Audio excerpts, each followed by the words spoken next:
నాయకులు సుదర్శన్ గారు, వివిధ సంఘాల నాయకులు, రాష్ట్ర అధ్యక్ష కార్యదర్శులు, హాజరైనటువంటి మీ అందరికి కూడా బ్యాండ్ కళాకారుల సంఘం తరఫున నమస్కారం తెలియజేస్తున్నాం మిత్రులారా.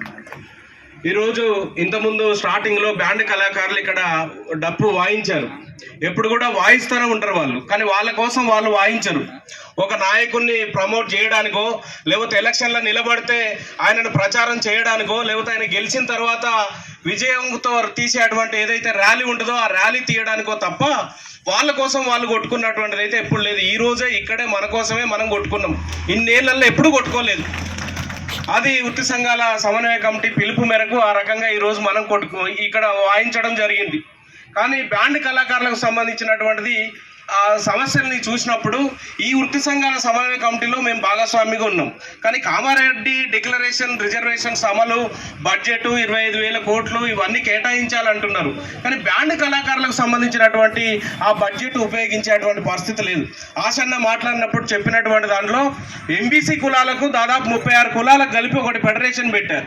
అదే రకంగా వివిధ కులాలకు కలిపి ఒక 30 ఫెడరేషన్లు, అంటే 60-70 దాకా కార్పొరేషన్స్ ఫెడరేషన్లు కలిపి పెట్టారు. వాటికి బడ్జెట్ కేటాయిస్తూ ఉన్నారు. కానీ బ్యాండ్ కళాకారులకు ఖర్చు చేయడానికి బడ్జెట్ లేదు, ఫెడరేషన్ లేదు. మాకున్నదే ఒకటి సాంస్కృతిక శాఖ. ఆ సాంస్కృతిక శాఖ మేము రోడ్డు నుంచి యాక్సిడెంట్ అయ్యి రాత్రిలో ఒక పెళ్లి నుంచి ఒక పెళ్లికి పోయేటప్పుడు ఆ పోయేటువంటి సందర్భంలో నిద్ర లేక యాక్సిడెంట్ అయ్యి మరణించిన సాంస్కృతిక శాఖ పలకరియదు.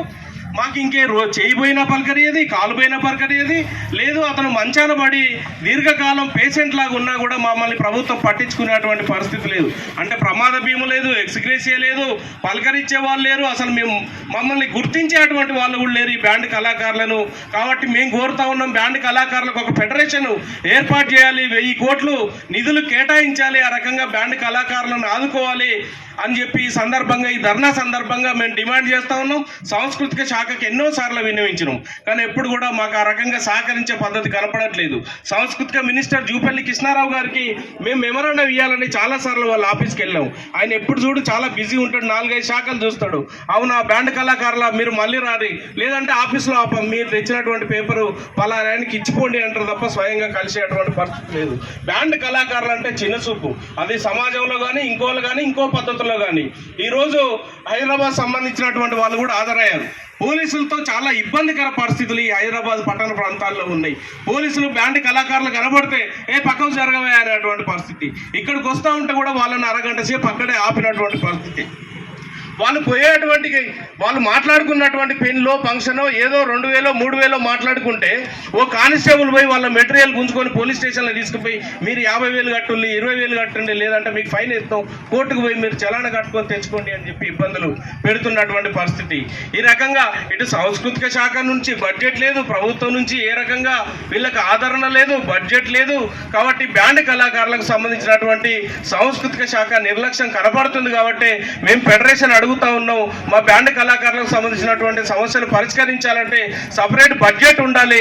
ఆ రకంగా ఈరోజు గ్రామీణ ప్రాంతాల్లో ఉండేటువంటి బ్యాండ్ మాస్టర్లు ఎన్నో సంవత్సరాల నుంచి మాస్టర్లు ఈ వృత్తిని నమ్ముకొని ఉన్నటువంటి వాళ్ళకి ఈరోజు పింఛన్లు, వాళ్ళకి అనారోగ్య సమస్యల్ని, వాళ్ళకు నిద్ర లేదు, ఇతరత్ర అలవాట్ల ఆ పెళ్లిలో 2-3 రోజులు వరుసగా ముహూర్తాలు ఉండడం మూలంగా ఇతర అలవాట్ల వల్ల లివర్ పాడై డ్యామేజ్ అయ్యి తక్కువ వయసులోనే చనిపోతూ ఉన్నారు. వాళ్ళని ఈరోజు ప్రభుత్వం పట్టించుకున్నటువంటి పరిస్థితి లేదు. కాబట్టి ఈ రకమైనటువంటి ఏవైతే సమస్యలు ఉన్నాయో వాళ్ళకు బడ్జెట్ పెట్టాలి, ఆ రకంగా ఆదుకోవాలి. కాబట్టి ఫెడరేషన్ కేటాయించాలని చెప్పి ఈ చేతి వృత్తిదారుల సమన్వయ కమిటీ ధర్నా సందర్భంగా డిమాండ్ చేస్తా ఉన్నాం. భవిష్యత్తులో సొంతంగా కూడా అవసరమైతే కార్యక్రమం తీసుకొని భవిష్యత్తు కర్తవ్యాల్లో సంఘంగా కూడా మరొక కార్యక్రమం ముందుకు తీసుకోవాలని, తీసుకుపోతామని చెప్పి ఈ అవకాశం ఇచ్చినటువంటి ఈ ధర్నా నిర్వహిస్తున్నటువంటి సమన్వయ కమిటీ కన్వీనర్ గారికి ధన్యవాదాలు తెలియజేస్తూ ముగిస్తా ఉన్నాం. మిత్రులారా, నాగరాజు గారికి